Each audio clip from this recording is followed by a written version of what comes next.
This is a Star Wars podcast. I'm James. I'm Brock. Rebel Scum podcast. Which camera am I looking at? There is only 4 cameras. You're only look 4? At those 2 on the sides. I'll look at the one in the middle, right into your soul. Oh my goodness. We got rabbit hair on my shirt. All right, guys, look. We are going to get into exactly what the title of this video says. Why Disney's failing at Star Wars. The problem with Rey, and why porgs are the best thing to ever happen to Brock. Yep. But before that, we have to let you know a few things about what's going on the channel. This month, we obviously had our ranking Star Wars on January 1st. If you have not checked out that video, do so. Let us know your Star Wars rankings. It's impossible, but it's a lot of fun. Somebody commented, it was one of my favorites, was they commented like their top 5, and number 6 was everything else. I was like, all right, fair enough. So do that. That one's fun. We also have our Last Jedi roundup. It's been in the theater for over a month now. $1 billion. We do a roundup on it. Brock absolutely is in love with this movie. I like this movie. But one of us, Rob McDonald, who is not here and we'll throw under the bus, hates The Last Jedi. So if you're watching this right now and you're like, how can anyone like that movie? Rob is on your side. Yeah. So it's not all lovey-dovey. Yeah, Rebel Scum podcast represents all the feels for Star Wars. I'm actually kind of glad that Rob doesn't like it, so that one of us can actually be like, it's terrible. Yeah. So that's good news. On January 29th, Monday, January 29th, 7 p.m. Eastern Standard Time, our Duel of the Fates Star Wars Trivia number 3 is going to go down with Andrew Fantasia, our own Andrew Fantasia, taking on our Patreon subscriber, Den Allen. My money is on Den because I do not like Andrew whatsoever. That's true. He is the worst. There's 3 people I don't like. Andrew is the middle one.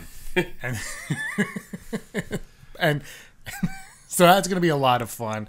We got a lot of cool things coming up. Our Han Solo coverage ramped up. We started it. We did our first episode of Parsecs. We will do 2 episodes of Parsecs a month. Parsecs or Parsecs? Parsecs. Okay. Parsecs. So that's happening. But we all know that I'm excited for the Han Solo movie. There's no question. We all know. We all know. It's going to be the 3rd best Star Wars film. But Lucasfilm released the synopsis of it today. Brock, do you want to, as I smack the mic with my iPad, here's what the synopsis says, and I will try not to jump up with joy. Board the Millennium Falcon and journey to a galaxy far, far away in Solo, a Star Wars story. An all-new adventure with the most beloved scoundrel in the galaxy. Through a series of daring escapades deep within a dark and dangerous criminal underworld, Han Solo meets his mighty future co-pilot, Chewbacca, and encounters the notorious gambler, Lando Calrissian, in a journey that will set the course of one of the Star Wars saga's most unlikely heroes. Solo, a Star Wars story, releases in U.S. theaters on May 25th, 2018. That, to me, screams 3rd best Star Wars film of all time. My initial reaction to that was, I like how it's worded, but it's like, yeah, I know. It's like, I know that's what the movie's going to be Tell about. me something I don't know. Yeah, like, but at the same note, I'm like, yes, that's exactly what I want. It does sort of, it doesn't reveal anything, but it solidifies, like, yes, it's going to be a criminal underground. We're going to meet Chewbacca, and we're going to meet Lando. Which makes me think after reading it, it's like Han starts the movie alone. Yeah. And the whole movie is about him finding a family. Like, say he's an orphan. I don't know. Bob Iger said that this will span 6 years of Han Solo's life. And look, I'm excited. When I read this, I was like, okay, let's see what's up. Yes. Because it was, you know what it is? It's exactly what The Last Jedi was not. It is familiar. Yeah. It is like, it is... It's just, you know what? I want this movie to be swashbuckling, good time, Han Solo, Chewbacca, Lando doing his crazy antics, and that's what I want to watch for 2 hours or whatever it's going to be.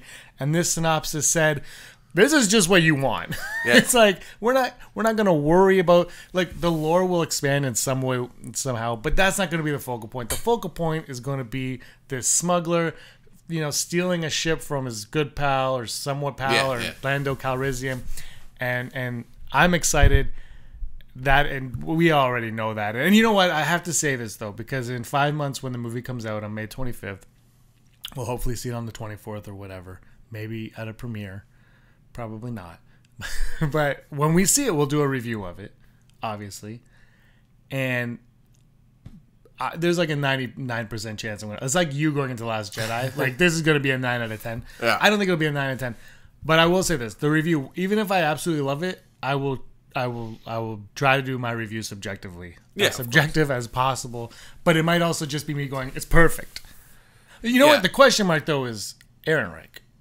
Yeah, I mean, if he can't pull it off, which I'm not saying he can't, but like all the reports we got, like everyone is, as much as we try to stay positive, it is kind of like,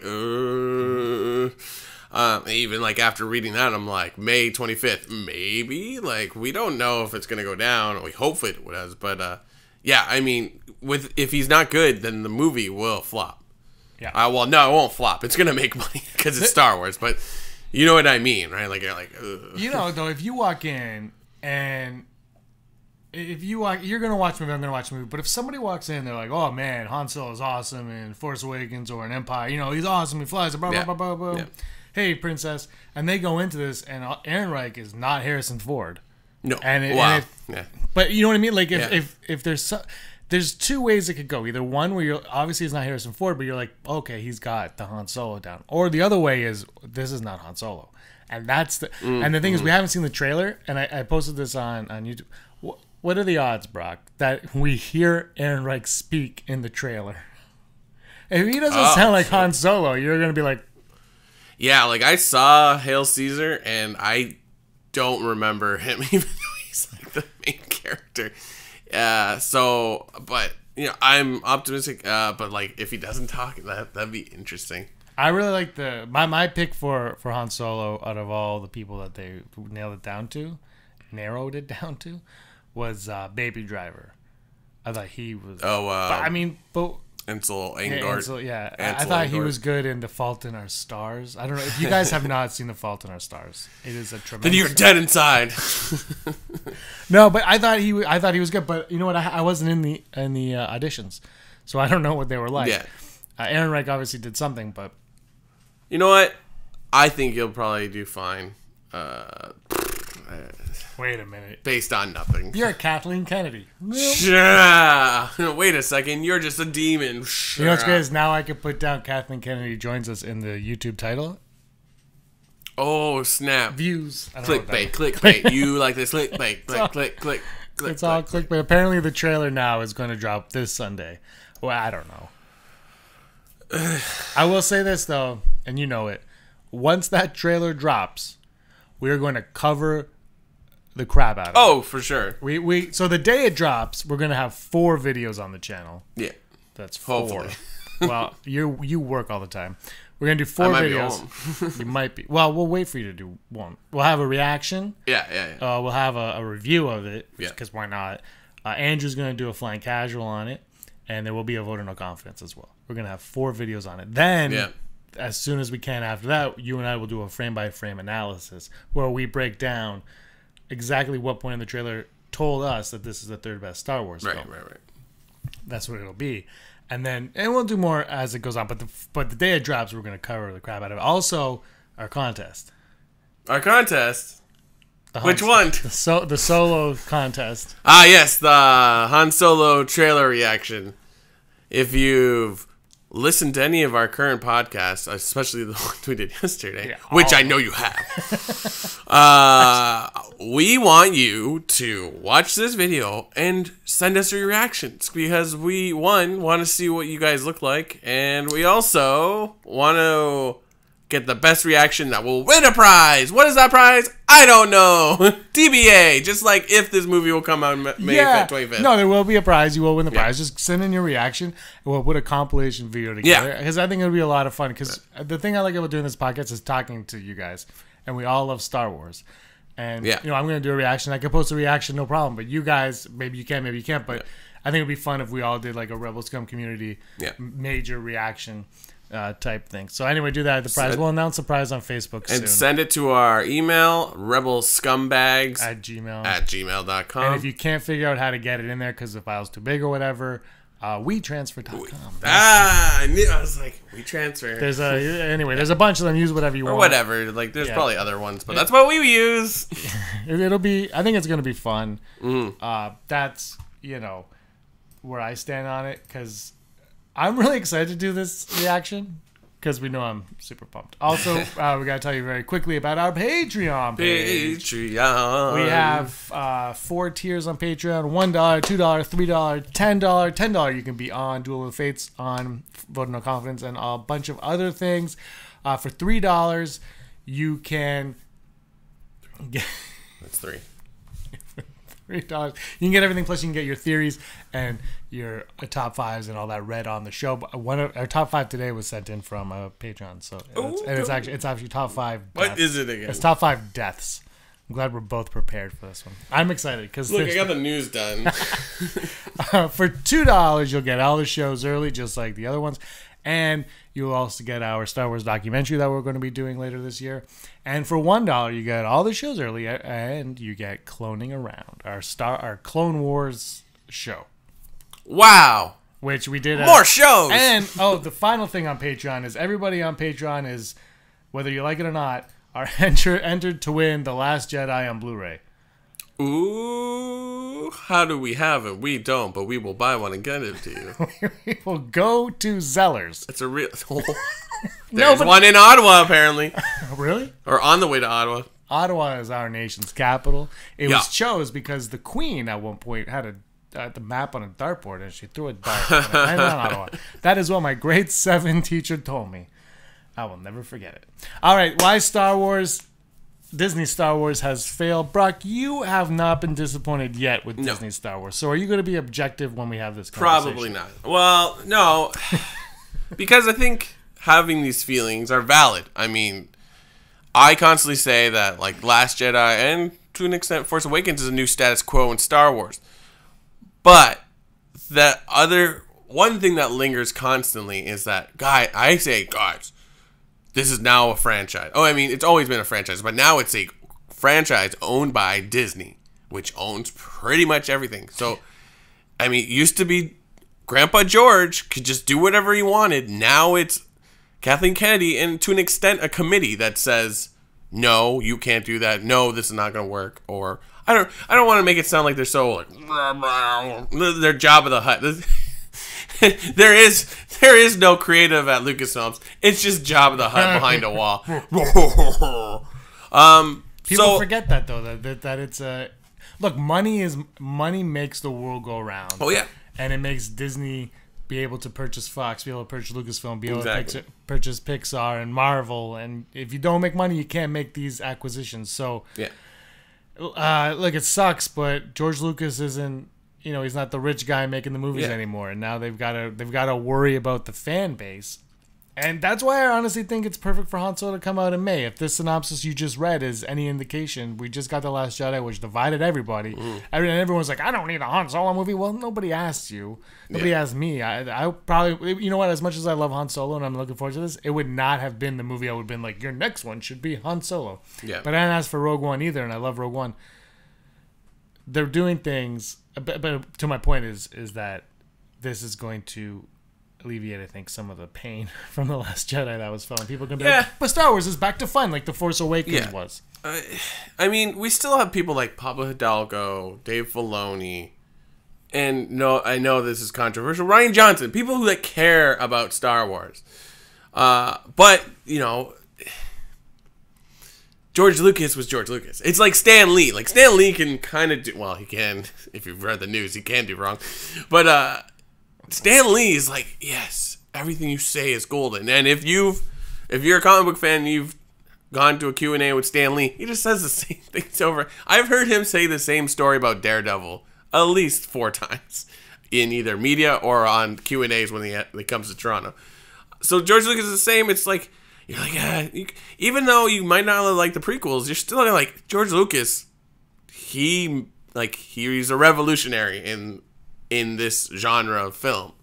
And not only that, he understood the importance of taking this idea and cultivating it in different things. Even though he didn't write a lot of or probably any of the books in the expanded universe, he had feedback at points, but like, they took it and just ran with it. Yeah.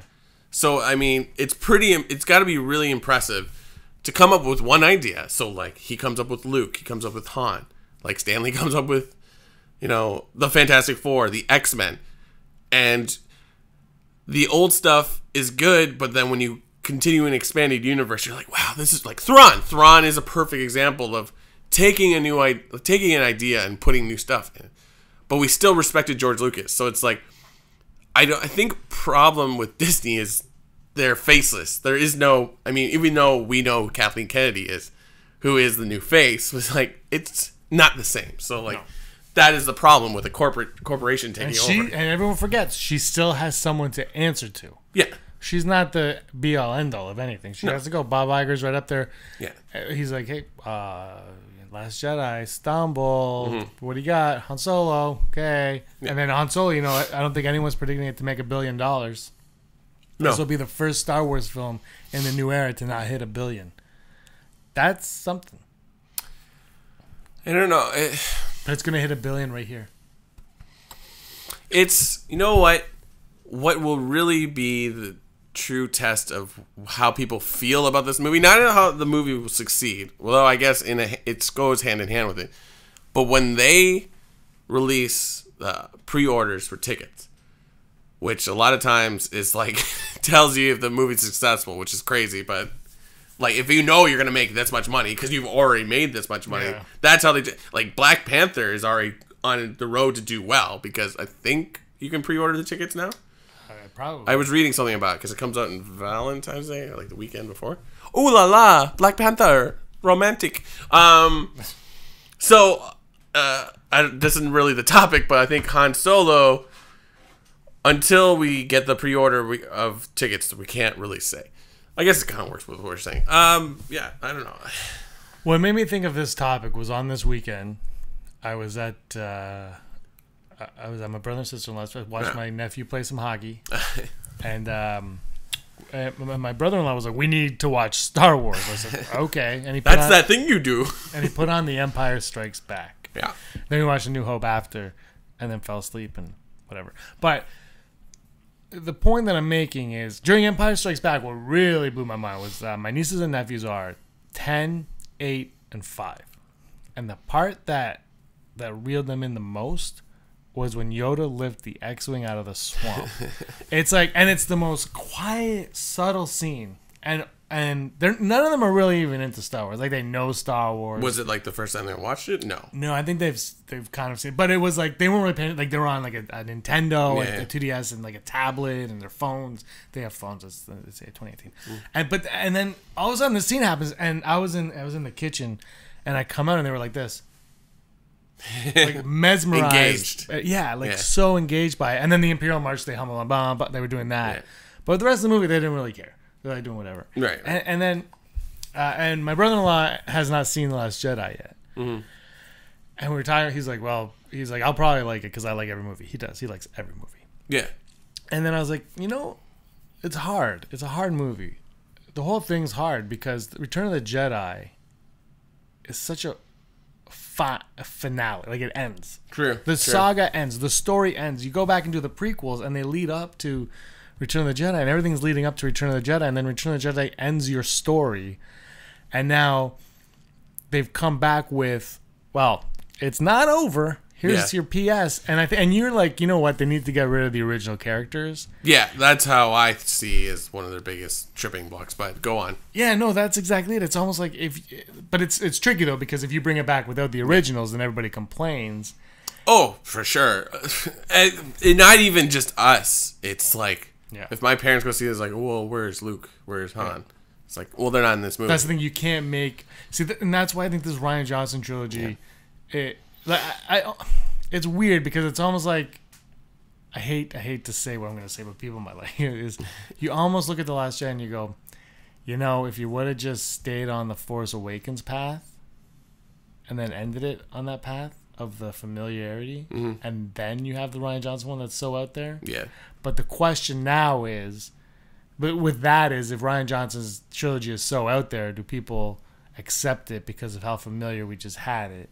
Like it was such a tricky thing, and I think changing Luke in that way makes sense because you got to get him out of there because you want Rey to be your heroine. You need Rey to elevate, and and we're going to talk about Rey in a second. I still think they've stumbled with Rey a bit, but and that's just it. And the other thing that this has really nothing to do with Disney, but they don't have that Yoda moment. None of the movies have had that Yoda moment, and I thought we were going to get it in The Last Jedi, and The Last Jedi is it's 2.5 hours of. We have a Yoda moment, but not the Yoda moment. But not that Yoda. Like I'm just picturing this scene, and I'm like, there's nothing in The Last Jedi that I could see these kids staring at and being mesmerized in. I'm not saying that kids don't like The Last Jedi. I know they do. That's not what I'm saying. But I'm saying that one moment when they're just like it's so powerful because this little thing is like, I am lifting this out of the swamp, and the kids are like, and the music swells, and everything is so subtle and just perfect. And The Last Jedi it's so. The thing with The Last Jedi, and I said this in our review with the pacing, is like it's so like it needs to be here, it needs to get here, it needs to get here, it needs to get here, it needs to get here. We need to get the crate, we need to get the Canto Bight, we need to get back to crate, we need to get, and it doesn't stop. And this movie, and The Force Awakens has better flow, but to an extent it doesn't stop either. No, like they don't have a breathing moment, just a second to breathe and be like, look at this.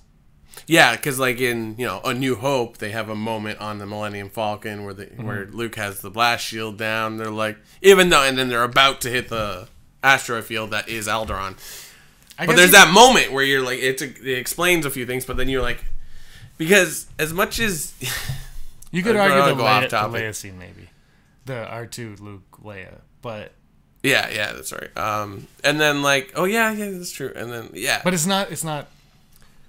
I think I've said it before, Last Jedi is different because you have no time in between those movies. Mm-hmm. And it is confusing, as you pointed out to me, how time works, because she's on Octo way longer than I could possibly, unless... I don't think this has ever come up. Maybe Octo just has shorter days because it has two sons. So. I just like to think of it as this is happening before. Yeah, but which is fine. I have no problem with that either. But that buffer between all the other movies, you're like, you kind of, even though it was, I guess the crawl explains it to you, and it's just simple. It's like they're here. And like, okay, it's like, well, what happened in between? Well, it doesn't matter because here you are. Even though it doesn't feel like Luke or Leia or Han has really progressed in any ways. It's almost like there's a pause on who they are until you get to Hoth. But if you read the comics, all that stuff is getting filled in. But yeah, I mean, I think the problem with Last Jedi is it's just too close together. But again, like, I like that because I think the whole franchise needs a shakeup. The problem is, too, it's called Star Wars. So it's like, you bring in Luke and Leia and Han, they're at war again. It's like, well, what was the point of the other ones? Even though... That's the thing. You get the fill in gap, right? But like, one thing they haven't really addressed in the movies is, why did the New Republic fail? I mean, it doesn't fail, it gets blown up, but like, why does it get so bad that the First Order is allowed to get where it is? Like, it's not even like, oh, they may... I mean, there is... I haven't read everything, but we do know that they were building ships in the Outer Rim. What's it called? Unknown regions. But there's also the fact that they were like, oh shoot, I don't have the book. I have it's a kid's book. It's the journal of Ray one. No, not Rose. Who's Rose's sister again? Oh, Paige. It's the diary of Paige Tico. It's interesting because it talks about how her planet gets overrun by the First Order. They live on the Outer Rim, so it's understandable, but like, the First Order takes over planets. Like, we know the galaxy is huge, but like, the New Republic they were aware of it. Again, well, we could argue the whole Senate thing. I am going off on a complete tangent, but like, that hasn't been answered. I have no problem if it never gets answered, because we want this issue where they have to go to battle, but like... But that's the problem, is the Return of the Jedi ends. Yeah, exactly. Like, but in real life, but movies and fairy tales and whatnot, they're not real life, and that's the thing. Yeah. And so this ends, and when it ends, you're like, Luke is the hero, Han and Leia are together. This is fantastic. Chewie will eat a porg.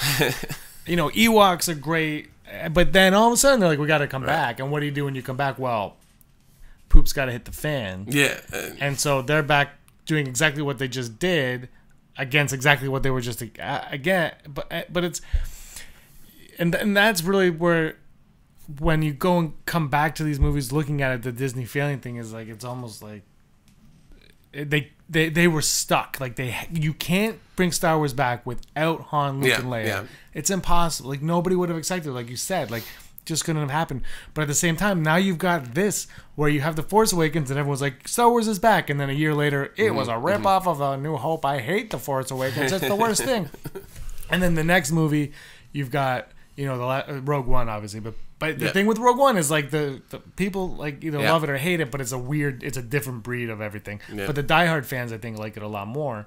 And then you have The Last Jedi, which is very divided, and you have people kind of understanding what's going on, but not everybody wants to understand what's going on because you almost could argue that there's no need to explain what's going on. And so if you can't accept what's happening in that film, you just can't accept it. And I'm not talking about the plot of a slow speed car chase. I'm talking about just the idea of every single thing.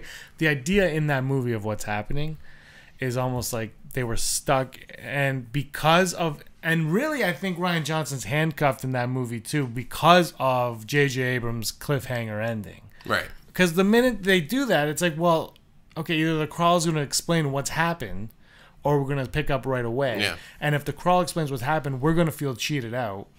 But then if he goes right away, you're stuck making a movie 2 seconds after the movie we just saw. Yeah. So it's very tough. I still think that moment of him tossing the lightsaber could have been handled a little bit differently. Mm-hmm.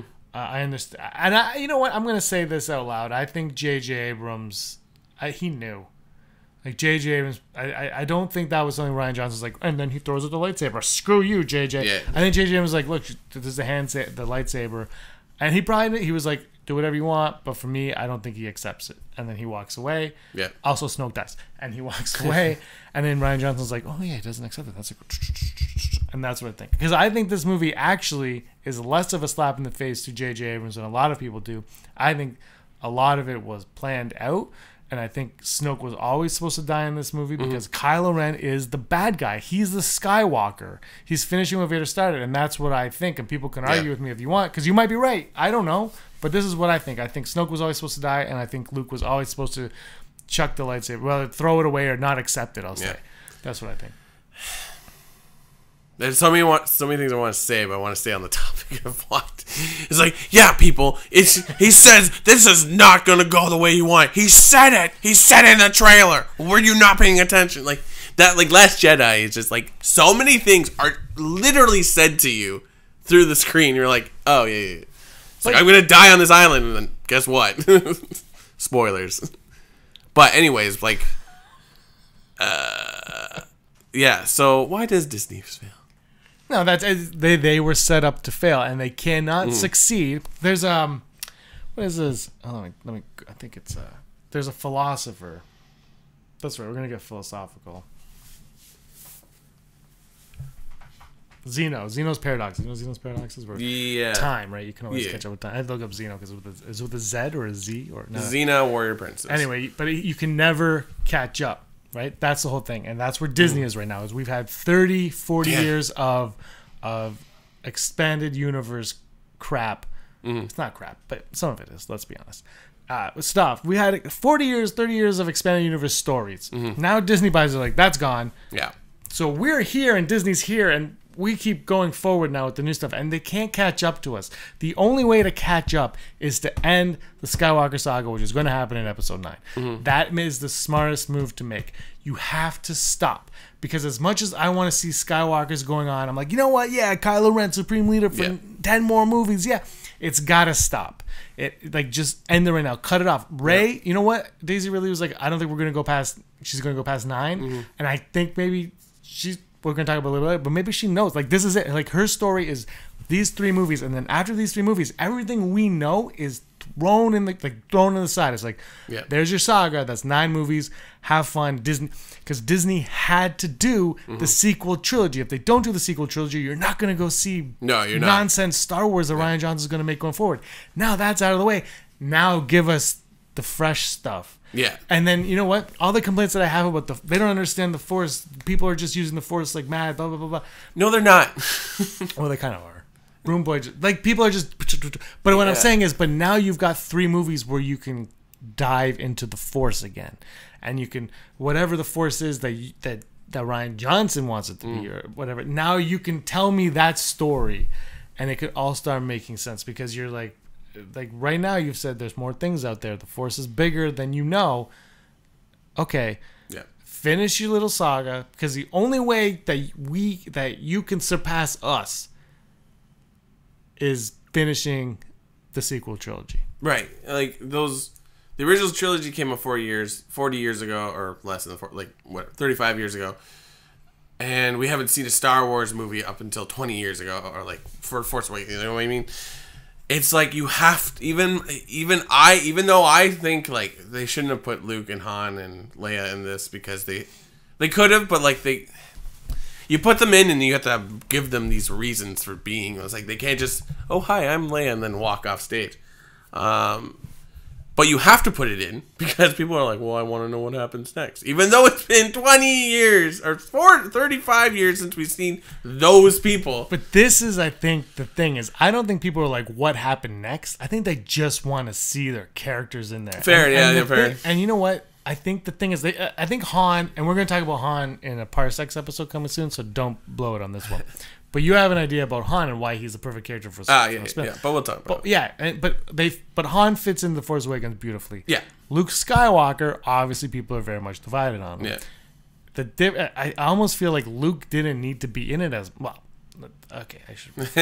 He needs to be like, but think about it. If he's only in it partially, like Yoda, right? Yeah. Like more sparingly, it's not. He's not at the forefront. I think that people are eased a little bit more on the whole thing. But whatever. He could have been a Dumbledore character. And Dumbledore is important, but like I mean, you could argue this, but like for 4 to 5 movies, he's kind of not important. Because I think people are into Rey. People are like, give me Rey. I'm fine with Rey. Even the ones that are like, I hate her, she's a Mary Sue. They're still into Rey. And I think if Luke was in that Dumbledore, even if he's miserable Dumbledore, if he's still in that position where he just kind of pops in like Kramer, I think, you know, you're still satisfied with the Luke. But anyway, I think Disney's screwed until they're out of I agree with what you said about people just want to see those characters. But what was the main reaction at the end of Force Awakens? It's like, oh, is Luke Rey's father? Because it's like that. I don't know what it is about Star Wars, but people are like, how do they connect? And it's like they don't have to. But I want them to, but like. But that's everything connects. It's like that's her daughter. I'm like, why? Yeah, but I mean, in the next movie, you just go. That's the other thing. I think we talked about. I won't get into it, but I think the Rey's narrative changed. To where am I from? To who are my parents? Anyway, she never asked that question. But let's go on to Rey. Actually, the problem with Rey, as you just said. So look, I like Rey. We did a top 5 female characters. Rey was on both of our lists, but very low. And for me, honestly, right now, I think I liked Holdo. Like, Holdo might surpass Rey on my list. If I were to do it again. We're not going to, but if we were. And I just... Like we just said, her narrative changes to this weird thing where she's like, I don't know who my parents are. But what? You never said that in the last movie. Yeah, if she had mentioned it once, then we wouldn't be having this problem. But you're right. Like, what is it about Holdo that doesn't to go off on a side Akbar? But what is it about Holdo that's more interesting to you? Is it because we expected her to be one character and then she flips midway? Well, the flip and the death. Just, I don't know. She just seemed like, I was like, there was something about her that I'm just like, Yeah, I loved her too. I want to know more. But exactly. Like I was like, Whereas Rey, I'm like, Daisy Ridley's fine or whatever, and you're like, this is cool, whatever. Rey, she's the new Luke, got it.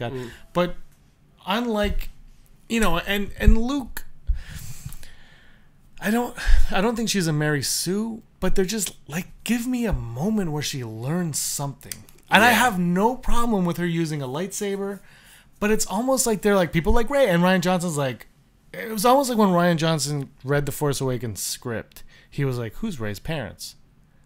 Like we react to it. instead of how Rey reacts to it. Where are my parents? Yeah. And so it's almost like if they would have just changed like the cave scene with the mirrors like to being like the spaceship flying out like or something landing. Yeah. Instead of the silhouette of her, or and when Kylo Ren says your parents, you don't know your parents, he could have been something like your parents aren't coming back. They were drunks. They left you because they're drunk or something, like just a little thing like, and all of a sudden you're like, because she never questions who her parents are for 2 hours and 15 minutes. Yeah. And then like the next day she's like I don't know who my parents are. I gotta let you know. And it's almost like they have this jewel. This Rey is a jewel. She is a gold mine. Everyone loves Rey. Where are the Rey action figures? The Rey Monopoly piece. Everybody wants Rey. And then you put her in this movie, and they don't know why people like Rey. Yeah. And I this is why in our review I think J.J. Abrams is going to nail the ninth one, because I think J.J. Abrams is the only one that really understands Rey, and we're going to get some kind of growth with her in 9, because the character deserves growth. Yeah, is what I think. Because it's like in the first movie, she just wants to go back to Jakku. Why does everyone want to go back to Jakku? Until she sees like green and then it kind of flips. But then, yeah. But maybe it's unspoken that the second the Force is awakened within her, and she's like, well, what is this? Because in Last Jedi, she's like, I have this thing inside me, and I don't know what it is. Mm-hmm. The man that's inside me. By Tobias Funke. No. Gotcha. So, like, it's kind of similar, but because we were never really given a connection. You know what I mean? It's like, she wants to go back to Jakku because hopefully her parents will return, and then she'll have meaning in her life again. Because all she does on Jakku is survive and wait. And then she's given this power where she's like, I think I've always understood that it's in me. So now, like, this could define me because all I've done is survive and wait. Maybe I was waiting for my parents. Maybe I was waiting for this power. And now I have to find out what to do. And then nobody wants to give me...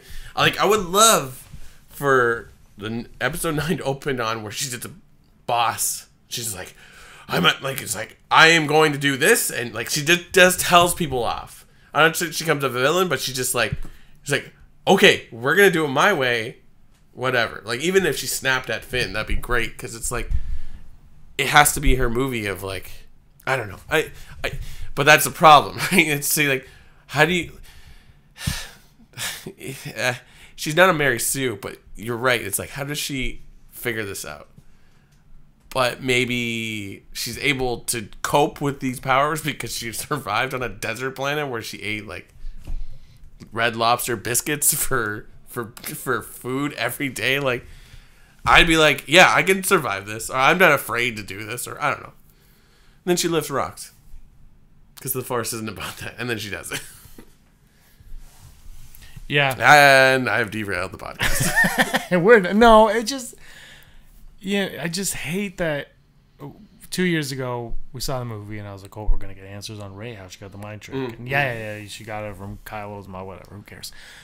And then it's like, she's a Mary Sue. She's a Mary Sue. I hate Mary Sues. Okay, fine. You know what? They're going to resolve that. And the first image we get is she's bleeding. We're like, look, they're going to address it. They're not going to address it, but we're going to see that she is a full-fledged character. And somebody brought up, she's like, the first time she really kind of goes head to head with Luke, she brings Luke down. Like, she's so powerful. Mm. And I still am going to say that that's not a bad thing. But I'm going to say it's a problem with Rey because there's so much buildup now, and you've got one movie to tell me now. But the thing is, it can be very quick.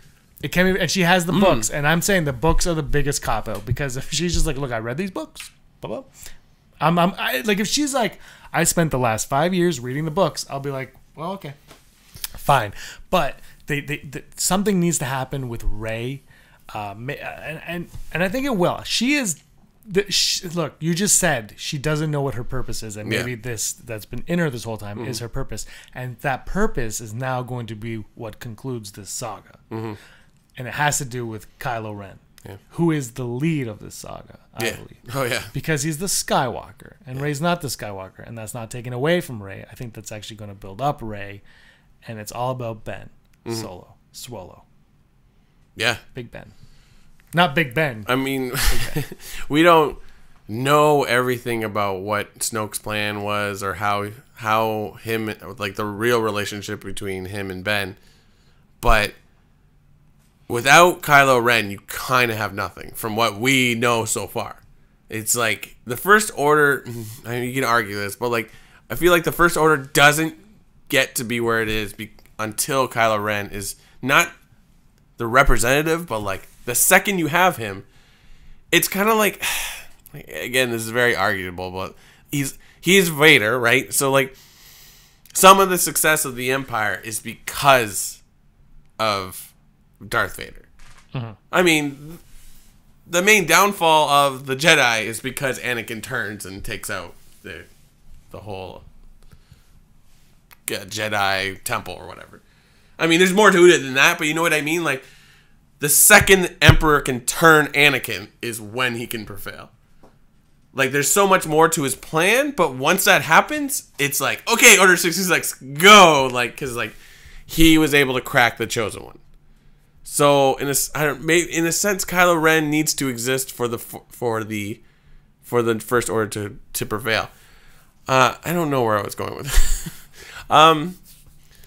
Well, he does. He's the leader of the First Order. When he goes, because you said he is the main character. I agree. I think I said to this last night when we went out for Jenks. It's like Last Jedi really isn't Episode 8. It's Episode 7A. Because it's like I feel like it's more of a conclusion to what's happened from there. Like, obviously it's too long of a movie to make that happen, but like the fight in the Winter Forest on Death Planet should have been earlier in the movie, and then it's like it's more interesting to watch a movie from Murder Planet to when they leave Crate, because they're like, oh, that comes. It's okay. I think it's a better story. Well, I think. Yeah, well, also Force Awakens, everyone's like, it's A New Hope, but it's A New Hope and Empire Strikes Back combined, and now this one is Empire Strikes Back and Return of the Jedi is combined. It's kind of like, well, it's more reverse Empire Strikes Back, but with porks.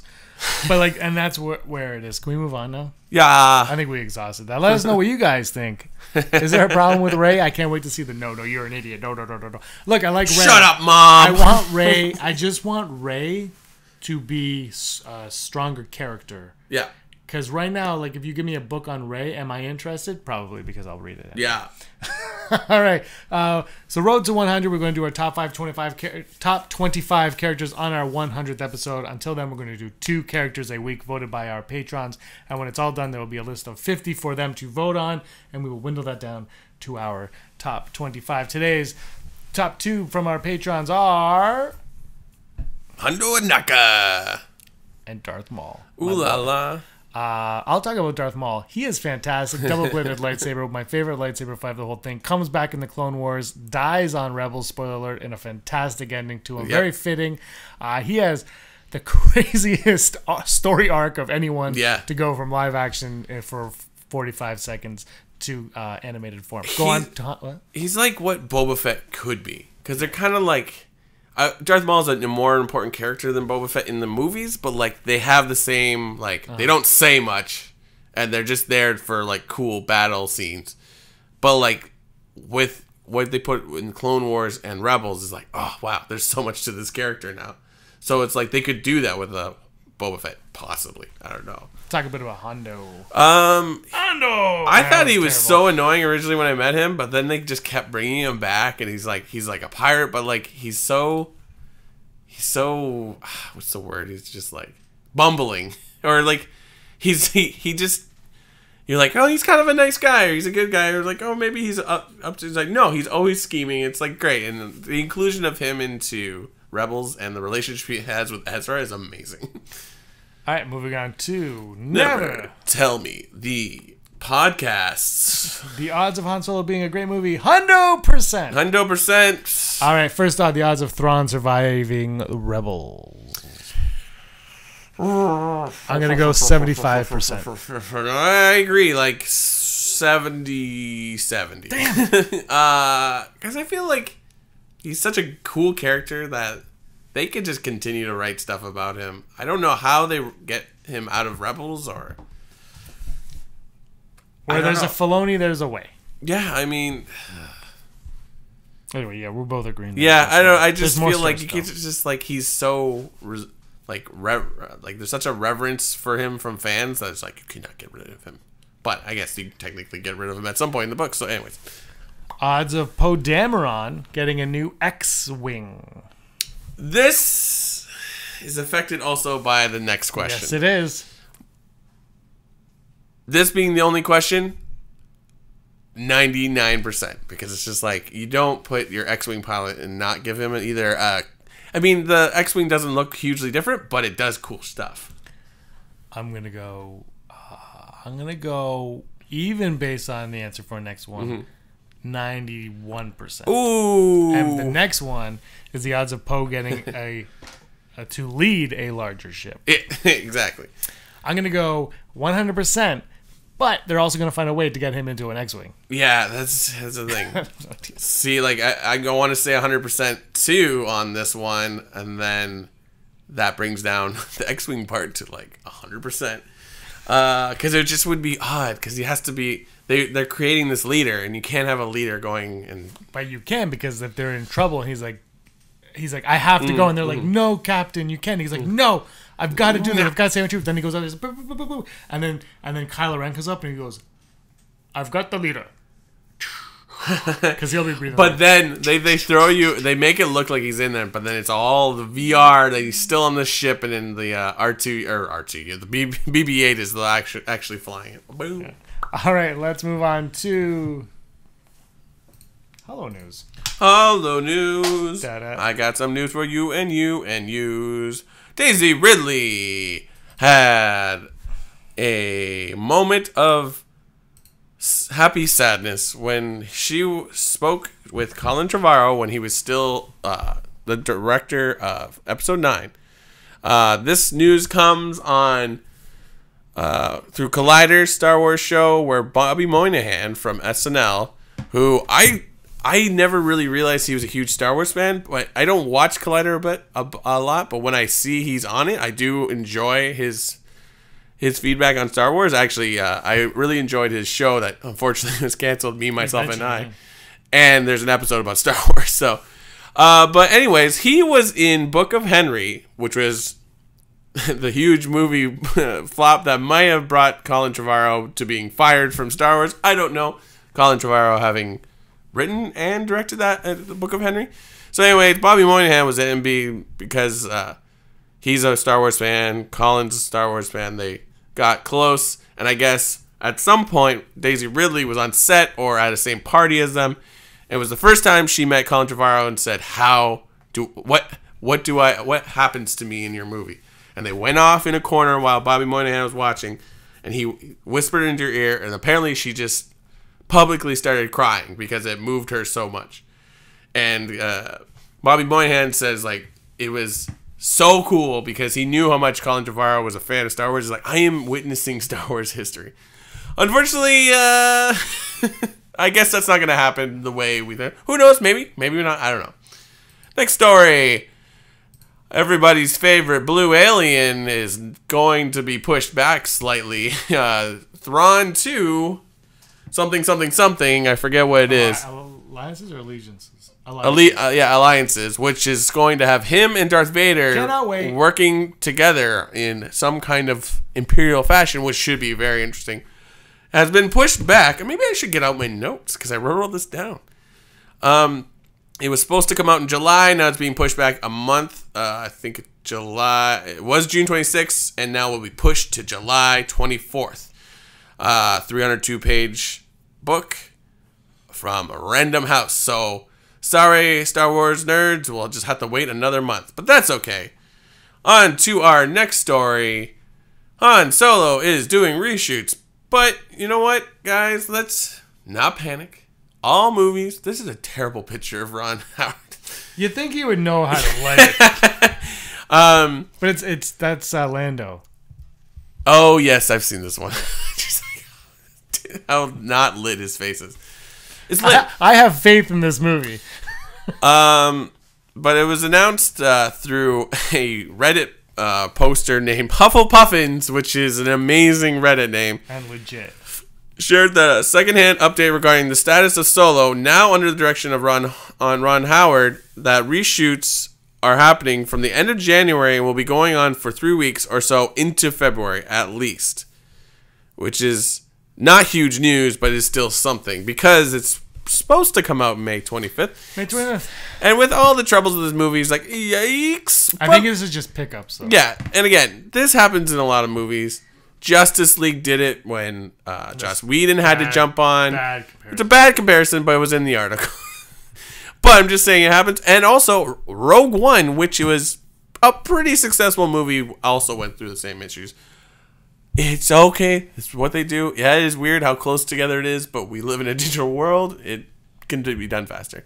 And in our final story, to help you be less worried about Han Solo, Phoebe Waller-Bridge made a comment on Uncle Ron coming into the fold on the Solo set. Phoebe Waller-Bridge, who was announced last February that she was in the cast, in an unspecified role, with sources saying her part would be a CG motion capture performance. I believe we've read a story that BBDB or she's the first female droid. I don't know if that was true or not, but she commented on Uncle Ron coming aboard, saying the handover there was done with such warmth and generosity from everybody, and Ron's just a master at his craft. He's going to make a beautiful film out of it. You just really trust him, and it was just really exciting to work with him. I mean, it would have been exciting to just pass him in a corridor, let alone for him to be parachuted into the film you're working on. And when asked if there's a lot of the Lord Miller stuff still alive in this movie, she said, "We've done some really great stuff with Chris and Phil that everyone was really thrilled about, and I think a lot of that will still be in it." She doesn't make that call, but she's optimistic, so let's all be optimistic. Guess what?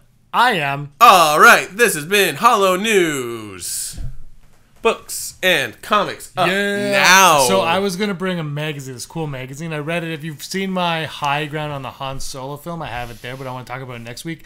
I got it for Christmas, and it's actually, I've never heard of this magazine. It's pretty cool. It's got some cool little... Yeah, you showed it. I was like, where did you get that? It was like Vanity Fair, right? No, it's like a bunch. It's like aggregated articles. It's kind of cool. I'll bring it next week, but you've got some stuff anyway. I got comics because I'm so behind. Let's do the one that one of our Patreons wanted me to review. I forget what the name was. Boom! Winds, Storms of Crate. I won't talk behind the comic. Storms of Crate, which is... it was a very good book, but... There's a caveat. Art is great. It's Mike Mayhew, so it continues that sort of like film look where Han looks like Han, Luke looks like Luke. I know that's a weird thing to say, but that's the art is really great. Like that looks like young Carrie Fisher. And they go to Crate because it used to be a mining planet that dried up, and the person who still has control of it knew Bail Organa, so they were like, well, this could be a good place to have a rebel base because it's a mining, there's caves and stuff. They can make it a place to live, and no one will want to go there because there's nothing there to be taken by the Empire. So it's like Hoth, where it's like, well, why would we go there? There's no resources. So it's fun, and then, the storyline is kind of all over the place. The art is great. Definitely suggest picking it up. I don't want to ruin the story. It doesn't give you what you want to know about Crate. It's very quick, but the art alone is worth the price tag. I believe it's a one-off. And it does, the Scar Squad shows up. So if you're reading the ongoing Star Wars, you'll love this because Scar Squad's awesome. But I think there might be a miniseries, or just feeds into the Star Wars ongoing, because next issue, end of January, bam, DJ is on the cover. Now, it could be a bait and switch. It's comics. They try to make you think that this is going to happen in the comic, and it doesn't actually happen. But I'll read it. That was Nicholas Costello. Nicholas Cassell, thank you. Sorry, if you want us to do more of an in-depth review, we will. But definitely pick up the book. It's worth it for the art, and it's like, ooh, it gives you a little bit more of the flavors of the characters. Just doesn't satisfy you on like, why were they on Crane? Issue 10 of Darth Vader came out last week. It's this showdown between Vader and Jocasta Nu, the crazy librarian, which is really cool. That this book can make a character like a Jedi librarian really interesting. But it's, you see her fight Vader, and he was going to let her go, or not let her go, like he wasn't going to destroy her, he was going to bring her to the Empire. And then it turns out she had what looks like a USB thumb drive of young Jedi that have, or children they suspected had the Force. So the Emperor wants this information. And Vader's like, well, he'll want this. It's like, well, why do you think he wants it? It's like, he wants to create his own, like, sort of hinting at, like, what could happen. Like, he doesn't need you. He blah, blah, blah, blah. So she jumps out of they're in one of those Clone Wars cruiser things. She jumps out. Vader, she says, I'm one with the Force, and the Force is with me, and then jumps out like this. And she's falling, and she stops, and she's like, what? And Vader's just, like, holding her like this. It's a really good, and the funny thing was, the troopers are all clone troopers still, but they're told to shoot on any Jedi. So they see Jocasta with a lightsaber, they're like, shoot her! And then Vader shows up with the things, like, they don't understand who Vader is exactly. One of, like, the commander's like, oh, stop, that's Vader! And he then gets his neck crushed because... It's like, why would you shoot them? But when they have Jocasta, and there's like, don't you understand? This is Anakin Skywalker. He's a Jedi. And all the troopers are like, what? So then Vader kills all of the troopers, and then has to kill Jocasta because he doesn't want that to be real. Because there's no way she won't try to reveal it. Yeah. So it was interesting because it's a blatant sign of Vader not trusting the Emperor and thwarting his plans. Like, the Emperor doesn't know that he's destroyed the information about the Jedi children, and that Jocasta knew he killed her on purpose. So amazing! Like, that's what I've been waiting for in that Star Saber. I won't do any more. Like, pick up Poe Dameron. It's awesome. You like Poe Dameron? I love Poe Dameron. Like, Princess Leia is storing her clothes in this bank so they can break out Larsa and Tekka. So it's just like, this is what you want to read if you want to read stuff about the movies. Boom. Top 5. Here we go. Top 5. Today's top 5. Top 5. Brought to us by Jacob Nixon. Top 5. Jacob Nixon, Patreon. Jacob Nixon. Keep saying his... Japson. Jacob Nixon. Keep saying his name. He gives us $1 every time we do. Thank God. Here we go. Top 5 Star Wars deaths. Ooh la la. My number 5, Han Solo. It's not the greatest, but I like Han Solo. And, you know, it's so cool that we're going to get the prequel movie for him, and we have his death. So I'm going to go Han Solo number 5. James, I'm going to do something I don't usually do. I'm just going to change my list right now. You never have a list. That's true. Number 5, Jocasta Nu, because that was a fantastic ending of a comic. Definitely should pick up that storyline, Darth Vader. It's great. And my number 4 is Obi-Wan Kenobi. Obi-Wan Kenobi. Because it's the Han Solo death, but more impactful. As first, you know, he disappears. Vader like steps on the robes and doesn't know what's going on. It's actually a fantastic moment. And obviously, he's not. He comes back, obviously, but it's so fantastic. It's such a great death, and it's in the first movie that we get to see of the Star Wars saga. It's the first time you're like, what? What is this world? My number 4 is Amelin Holdo, because in the vacuums of space, no one can hear you freeze and become a Mary Poppins. No, that was great. Like, they've never seen a destruction. Well, I guess the Death Star is pretty destructive, but like, to make a move like that, you're like, oh yeah, you could just do that. You could just go to light speed and just blow up another thing, and it just there's no noise when it happens. It's great. That one did not make my list, but it's fantastic. Ooh. What's your number 3? My number 3 is Obi-Wan Kenobi, because respect. Ben Kenobi? The very same. I wonder if he means old Ben Kenobi. What a way to hide your identity. My number 3 is good old Mace Windu. Because it is Anakin and Sheev teaming up to kill him. In a way, it's their first time. It's camaraderie. That's what this death is about. It's about the camaraderie of an old man and a young Padawan. I like it. It's not the. I was expecting a little bit more for Mace's death, but when you think about it, it's actually very fitting. So that's my number 3. My number 2 is the younglings. Like Anakin kills kids. That's not cool. And for some reason, like very few. Well, I guess some people, but like I feel like it's become more of a big deal in the last few years. Where like he killed kids. He kills a lot of kids. He destroyed Tusken Raiders. That was almost my way. He kills a lot of kids. You don't see it, but I'm gonna go younglings because it's actually like, look, if someone's gonna fall to the dark side, having them kill a kid is the way to do it. My number 2 is Darth Maul because he died like 17 times. And you know what? It's I remember talking about the episode of Rebels where we see the final death, I guess, of Darth Vader, Darth Maul. He'll be back. And it's just like you know, when you get these. It's like, oh, Maul's back, and Obi-Wan's there, and like it's a showdown. And you're like, oh my god! You think it's not very long, but like. It took me a couple days to sort of sit on it. I'm like, whoa, that was really cool because of what he says to Obi-Wan as he dies, and just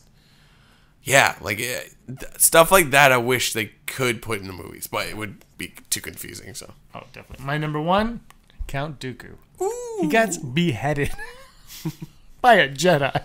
By scissor lightsabers. Do it. And the look that Dooku gives Sheev when he's about to, it's like, what? Seriously? That is, I you know what? I like that death. I don't care. Dooku. I like Dooku. I want to get the Smuggler Bounty Box. It ended tonight. I'm not going to, but I really want the Dooku pop. It says Dooku. The next one is a total sidebar. It says the next one is Dagobah. Ooh. So I'm curious of what that would be. If that's like R2 in a swamp. And Yoda lifting an X. I'm thinking it's because now there's 2 in them. I'm thinking it's Darth Vader with Luke face crack in the thing. That'd be sweet. My number 1 is very important because I just brought up that random piece of information because it is Yoda. Yeah, that is a great death, and he lives that on. Was bad Yoda. I'm sorry, guys. Truth. So that's our list, right? I went for cool. You went for like emotional. Because I got the younglings though. You don't care about kids, apparently. I don't. That's what it is. Anyway, this was a lot of fun. It was episode 77 of the Rebel Scum podcast. What? Also, should have said this at the beginning. If you are watching, listening on the iTunes, please give us a rating and a review would be great as well. Yeah. That helps us out on the iTunes. We're new to the iTunes thing. We're going to be on Spotify. Yeah, we're working on it. On Google Play and still iTunes. We're not leaving iTunes. My colleague was like, I can't listen to your podcast because I don't use the service. I'm like, I will fix that. So. Yeah, because right now we're only on the iTunes. We will course correct that. Eventually, we will retcon that every episode. Yeah, we can make that happen. Hopefully, every episode will be up there. We will let you know, guys. Like we said, stay tuned this weekend. If that Han Solo trailer does drop, we are going to be covering it like a boss. And this Friday's Vote of No Confidence. I will quit my job so I can do it. This Friday's Vote of No Confidence. It's Andrew and Rob. They're going to be arguing whether or not Rian Johnson's trilogy should still happen. Made $1 billion, so yeah. Yeah, well, people are saying that it should not. Anyway, I'm James Razile. This is Brock Razile. Where can people find you? At BS Mink on Instagram and Twitter. And you can find me at Petzafina, PEZZAFINA on Twitter, Instagram, PlayStation 4, where you can kick my butt at Battlefront. I haven't really played it that much, but when I do, I will let you know. Well, you'll see. I'll pop up and you just say, hey, let's play. And I'll say, okay, and then my internet will stop working. But anyway, Brock, you were always scum. Rebel scum. Hey scumbags, thanks for watching. Don't forget to give us a thumbs up on our video. As always, please subscribe to our YouTube channel, Rebel Scum Podcast, for all the latest videos.